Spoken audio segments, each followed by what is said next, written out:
Guys, Vinayagar முன்னாடி தோப்புக்கரணம் போட்டால் நம்ம வேண்டுறதெல்லாம் ஏன் நடக்குதுன்னு உங்களுக்கு தெரியுமா?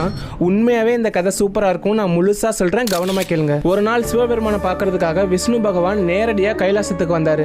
அப்போ அவர் வச்சிருந்த சுதர்சன் சக்கரத்தை ஒரு ஓரமாக வச்சுட்டு சிவபெருமான்கிட்ட பேசிட்டு இருந்தார். அப்போ அந்த இடத்துல பாலகணேசன் விளையாடிட்டு இருந்தார். யதார்த்தமாக பாலகணேசன் அந்த சுதர்சன் சக்கரத்தை பார்த்ததுமே அது ஏதோ சாப்பிடக்கூடிய மிட்டாய் நினைச்சு அதை அப்படியே எடுத்து வாயில போட்டு முழுங்கிட்டாரு. ஸோ கொஞ்ச நேரம் கழிச்சு விஷ்ணு பகவான் அந்த சக்கரத்தை காணோம்னு பதட்டத்தோட தேடிட்டு இருந்தாரு. இதை பார்த்த பாலகணேசன் விஷ்ணு பகவான் கிட்ட நீங்க என்ன தேடிட்டு இருக்கீங்க அப்படின்னு கேக்குறாரு. அதுக்கு விஷ்ணு பகவான், நான் இங்கதான் என் சக்கரத்தை வச்சேன், அது இப்போ காணோம் அப்படின்னு சொல்றாரு. இதை கேட்ட பாலகணேசன் ரொம்ப ஆச்சரியத்தோட சிரிச்சுக்கிட்டு, ஐயோ அது நான் மிட்டாய்னு நினைச்சு இப்பதான் முழுங்குன்னு சொல்றாரு. இதை கேட்ட விஷ்ணு பகவான், சரி விடுங்க, இப்போ எனக்கு அந்த சக்கரத்தை தாங்க அப்படின்னு கேக்குறாரு. நான் சேட்டை பிடிச்ச பாலகணேசன், ஐயோ அதெல்லாம் கொடுக்க முடியாது அப்படின்னு சிரிச்சுக்கிட்டே சொல்றாரு. விஷ்ணு பகவான் ரொம்ப நேரம் கெஞ்சி கேட்டும் பாலகணேசன் அதை கொடுக்கவே இல்லை. இதுக்கப்புறம் விஷ்ணு பகவான் இனி கணேசனை சந்தோஷப்படுத்தினாதான் அந்த சக்கரத்தை வாங்க முடியும்னு நினைச்சு அவரோட 2